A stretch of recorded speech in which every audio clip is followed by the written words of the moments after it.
बच्चों, कैसे हैं आप सब। आशा करती हूँ कि आप स्वस्थ होंगे, मस्त होंगे और अपनी पढ़ाई में व्यस्त होंगे। आपकी इसी पढ़ाई को आगे बढ़ाते हुए आज हम पढ़ने जा रहे हैं एक नया अध्याय, एक नया चैप्टर, जिसका शीर्षक है लालच बुरी बला है। तो बच्चों, आइए सबसे पहले इस पाठ का परिचय जान लेते हैं। प्रस्तुत कहानी मनुष्य के लालची स्वभाव की ओर संकेत करते हुए यह स्पष्ट करती है कि मनुष्य को जितना मिलता है उससे उसका मन नहीं भरता और उसकी अधिक पाने की लालसा बनी रहती है। इस अधिक की चाह में एक दिन वह अपना सब कुछ खो बैठता है। तो बच्चों, ध्यान से सुनिएगा, पाठ को शुरू कर रहे हैं। बाबा अब्दुल्ला ने कहा कि मैं इसी बगदाद नगर में पैदा हुआ था। मेरे माँ बाप मर गए तो उनका धन उत्तराधिकार यानी कि उत्तर प्लस अधिकार, यानी कि जो अधिकार बाद में मिलता है, आने वाली पीढ़ी को जो भी चीज मिली उसको क्या कहेंगे, उनका उत्तराधिकार। मैंने पाया वह धन इतना था कि उससे मैं जीवन भर आराम से रह सकता था, किंतु भोग विलास में सारा धन शीघ्र ही उड़ा दिया। फिर मैंने जी तोड़ परिश्रम कर धनार्जन किया और उससे 80 ऊंट खरीदे। मैं उन ऊंटों को किराए पर व्यापारियों को दिया करता था।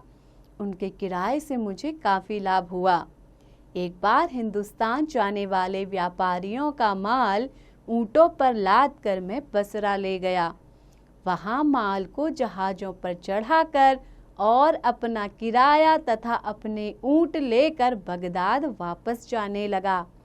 रास्ते में एक बड़ा सा हरा भरा मैदान देखकर मैंने ऊंटों के पांव बांधकर उन्हें चरने छोड़ दिया और खुद आराम करने लगा। इतने में बसरा से बगदाद को जाने वाला एक फकीर भी मेरे पास आ बैठा। मैंने भोजन निकाला और उसे भी साथ खाने को कहा।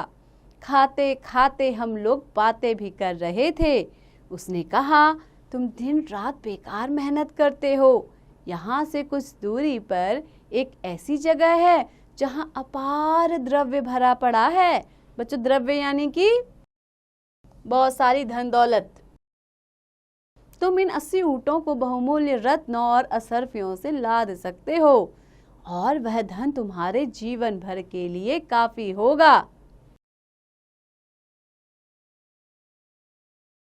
मैंने यह सुनकर उसे गले लगाया और यह जानना चाहा कि वह इससे कोई स्वार्थ सिद्ध तो नहीं करना चाहता है। मैंने उससे कहा, तुम तो महात्मा हो, तुम्हें सांसारिक धन से क्या लेना देना। तुम मुझे वह जगह दिखाओ तो मैं ऊंटों को रत्नादि से लाद लूं। मैं वादा करता हूं कि उनमें से एक ऊंट तुम्हें दे दूंगा। मैंने कहने को तो कह दिया, किंतु मेरे मन में द्वंद होने लगा। द्वंद यानी कि जब हमारे मनमाफिक बात नहीं होती तो हमारे हृदय में क्या होने लगता है, द्वंद, एक प्रकार का आंतरिक विरोधाभास। कभी सोचता कि बेकार ही एक ऊंट उसे देने को कहा, कभी सोचता कि क्या हुआ, मेरे लिए 79 ऊंट ही बहुत हैं। वह फकीर मेरे मन के द्वंद को समझ गया। उसने मुझे पाठ पढ़ाना चाहा और बोला, एक ऊंट को लेकर मैं क्या करूँगा। मैं तुम्हें इस शर्त पर वह जगह दिखाऊंगा कि तुम खजाने से लदे अपने ऊँटों में से आधे ऊँट मुझे दे दोगे। अब तुम्हारी मर्जी है। तुम खुद ही सोच लो कि 40 ऊंट क्या तुम्हारे लिए कम है। मैंने विवस्ता यानी कि जब आपके सामने क्या हो, कोई रास्ता न हो और आप उस काम के लिए क्या हो जाते हैं, तब विवश हो जाते हैं। तो उसने उसकी बात स्वीकार कर ली। मैंने यह भी सोचा कि 40 ऊंटों पर लादा गया धन ही मेरी कई पीढ़ियों के लिए काफी होगा। हम दोनों एक अन्य दिशा में चले। एक पहाड़ की तंग दर्रे से निकलकर हम लोग पहाड़ों के बीच एक खुले स्थान में पहुंचे। वह जगह बिल्कुल सुनसान थी। फकीर ने कहा, ऊंटों को यहीं बिठा दो और मेरे साथ आओ। मैं ऊंटों को बिठाकर उसके साथ गया। कुछ दूर जाकर फकीर ने सूखी लकड़ियां जमा करके चकमक पत्थर से आग निकाली और लकड़ियों को सुलगा दिया। आग जलने पर उसने अपनी झोली में से एक सुगंधित द्रव्य निकालकर आग में डाला। उसमें से धुएं का एक जबरदस्त बादल उठा और वह एक ओर चलने लगा। कुछ दूर जाकर वह बादल फट गया और उसमें एक बड़ा टीला दिखाई दिया। बच्चों, टीला यानी कि जब किसी पदार्थ का ढेर लग जाता है वो कैसा दिखाई देता है? एक टीले की तरह, एक चट्टान की तरह। जहां हम थे वहां से टीले तक का एक रास्ता भी बन गया। हम दोनों उसके पास पहुंचे तो टीले में एक द्वार दिखाई दिया। द्वार से आगे बढ़ने पर एक बड़ी गुफा मिली जिसमें जिन्नों का बनाया हुआ एक भव्य भवन दिखाई दिया। बच्चों, जिन्नों का बनाया हुआ यानी कि भूतों द्वारा बनाया हुआ एक बहुत ही बड़ा भवन दिखाई दिया। वह भवन इतना भव्य था कि मनुष्य उसे बना ही नहीं सकते थे। हम उसके अंदर गए तो देखा कि उसमें असीम द्रव्य भरा हुआ था। असरफियों के एक ढेर को देखकर मैं उस पर ऐसे झपटा जैसे किसी शिकार पर शेर झपटता है। मैंने ऊंटों की खुर्जियों में असरफियां भरनी शुरू की। फकीर भी द्रव्य संग्रह करने लगा, किंतु वह केवल रत्नों को भर रहा था। उसने मुझे भी असरफियों को छोड़कर केवल रत्न उठाने को कहा। मैं भी ऐसा करने लगा। हम दोनों ने सारी खुर्जियां, बच्चों खुर्जियां यानी कि जो ऊंट पर सामान रखने के जो थैले होते हैं उनको कहते हैं खुर्जी, तो उनको बहुमूल्य रत्नों से भर ली। मैं बाहर जाने ही वाला था कि वह फकीर एक अन्य कमरे में गया और मैं भी उसके साथ चला गया। उसमें भांति भांति स्वर्ण निर्मित वस्तुएं रखी थी। फकीर ने सोने की एक संदूकची खोली, उसमें से लकड़ी की एक डिबिया निकाली और उसे खोलकर देखा। उसमें एक प्रकार का मरहम रखा हुआ था। उसने डिबिया बंद करके अपनी जेब में रख ली। फिर उसने आग जलाकर उसमें सुगंधित द्रव्य डाला और मंत्र पढ़ा, जिससे वह महल, गुफा एवं टीला सभी गायब हो गए जो उसने मंत्र बल से पैदा किए थे। अब हम लोग उसी मैदान में आ गए जिसमें मेरे ऊंट बंधे थे।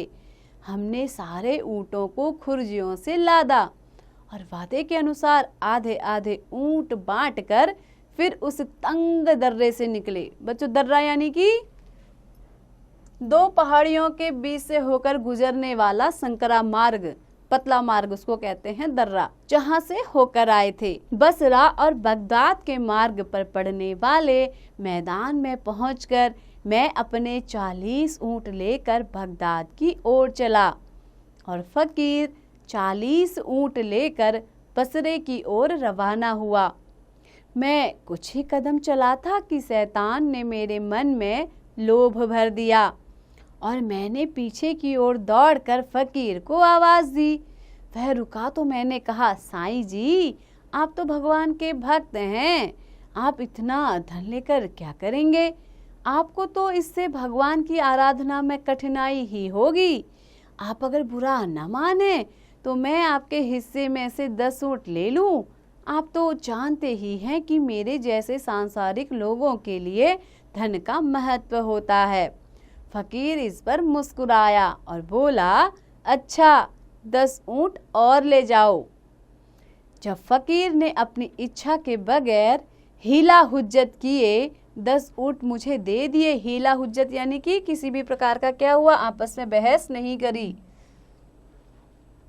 तो मुझे और लालच ने धर दबोचा और मैंने सोचा कि इससे 10 ऊंट और ले लूं तो इसे कोई फर्क पड़ना नहीं है।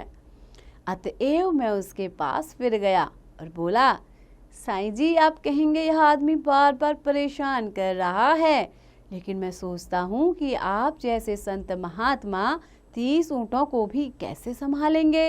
इससे आपकी साधना आराधना में बहुत विघ्न पड़ेगा। इनमें से 10 ऊँट मुझे और दे दीजिए। फकीर ने फिर मुस्कुरा कर कहा, तुम ठीक कहते हो, मेरे लिए 20 ऊँट ही काफ़ी हैं, तुम 10 ऊँट और ले लो। 10 ऊँट और लेकर मैं चला, किंतु मुझ पर लालच का भूत बुरी तरह सवार हो गया था। या यह समझो कि वह फकीर ही अपनी निगाहों और अपने व्यवहार से मेरे मन में लालच पैदा किए जा रहा था। मैंने अपने रास्ते से पलटकर पहले जैसी बातें कहकर और 10 सूट उससे मांगे। उसने हंसकर यह बात भी स्वीकार कर ली और 10 सूट अपने पास रखकर 10 सूट मुझे दे दिए। किंतु मैं अभागा इतने से भी संतुष्ट न हुआ। मैंने बाकी 10 ऊँटों का विचार अपने मन से निकालना चाहा, किंतु मुझे उनका ध्यान बना रहा। मैं रास्ते से लौटकर एक बार फिर उस फकीर के पास गया और बड़ी मिन्नतें करके बाकी के ऊँट भी उससे मांगे। वह हंसकर बोला, भाई तेरी तो नीयत ही नहीं बढ़ती।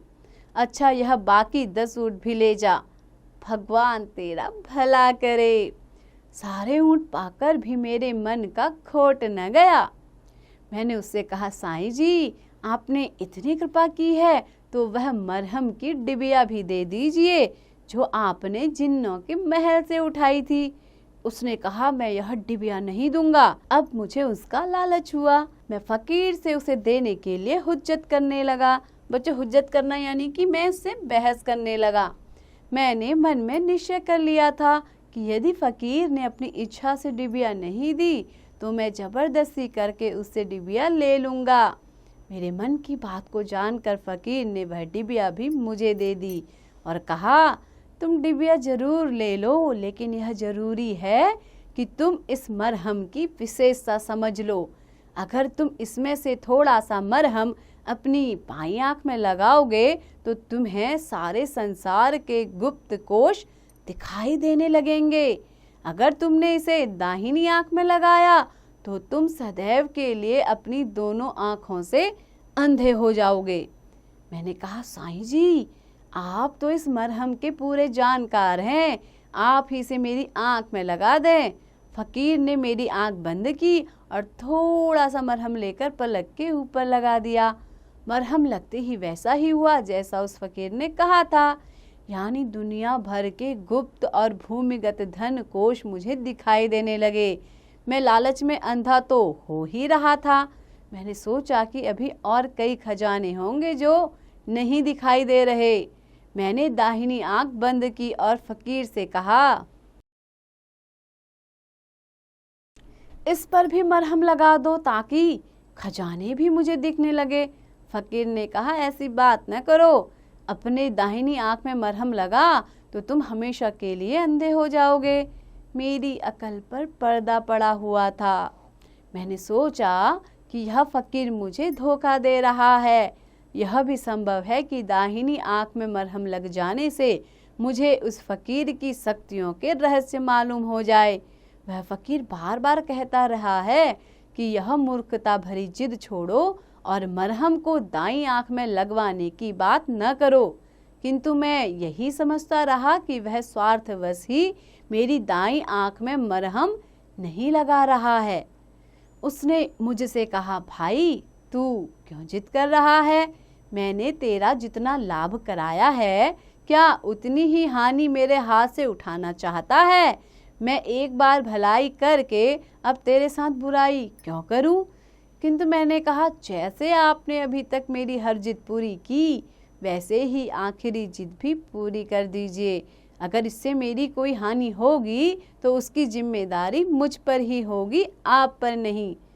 फकीर ने कहा, अच्छा तू अपनी बर्बादी चाहता है तो वही सही। यह कहकर उसने मेरी दाहिनी आंख की पलक पर भी उस मरहम को लगा दिया।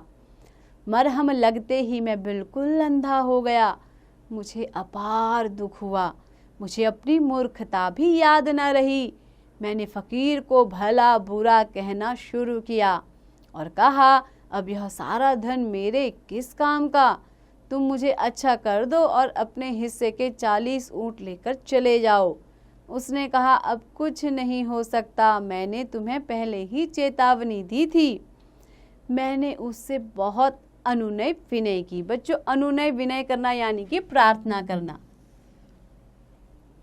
तो वह बोला, मैंने तो तुम्हारी भलाई का भरकस प्रयत्न किया था और तुम्हें हमेशा सत्य परामर्श ही दिया था, किंतु तुमने मेरी बातों को कपटपूर्ण समझा और गलत बातों के लिए जिद की। अब जो कुछ हो गया है वह मुझसे ठीक नहीं हो सकता। तुम्हारी दृष्टि कभी वापस नहीं लौटेगी। मैंने उससे गिड़गिड़ाकर कहा, साईं जी, मुझे अब कोई लालच नहीं रहा। आप शौक से सारी धन संपदा और मेरे सभी 80 ऊंट ले जाइए, सिर्फ मेरी आंखों की ज्योति वापस दिला दीजिए। उसने मेरी बात का कोई उत्तर नहीं दिया, बल्कि सारे ऊंट और उन पर लदी हुई संपत्ति लेकर वह बसरा की ओर चल दिया। ऊँटों के चलने की आवाज़ सुनकर मैं चिल्लाया, साईं जी, इतनी कृपा तो कीजिए कि इस जंगल में इसी दशा में न छोड़िए। अपने साथ मुझे भी ले चलिए। रास्ते में कोई व्यापारी बगदाद जाता हुआ मिलेगा तो मैं उसके साथ हो लूँगा। किंतु उसने मेरी बात न सुनी और चला गया। अब मैं अंधेरे में इधर उधर भटकने लगा। मुझे मार्ग का भी ज्ञान न था कि पैदल ही चल देता। अंत में थक कर गिर गया और भूख प्यास से तड़पने लगा। सौभाग्य यानी कि अच्छे भाग्य से दूसरे दिन व्यापारियों का एक दल बसरा से बगदाद को जाते हुए उस मार्ग से निकला। वे लोग मेरी हालत पर तरस खाकर मुझे बगदाद ले आए।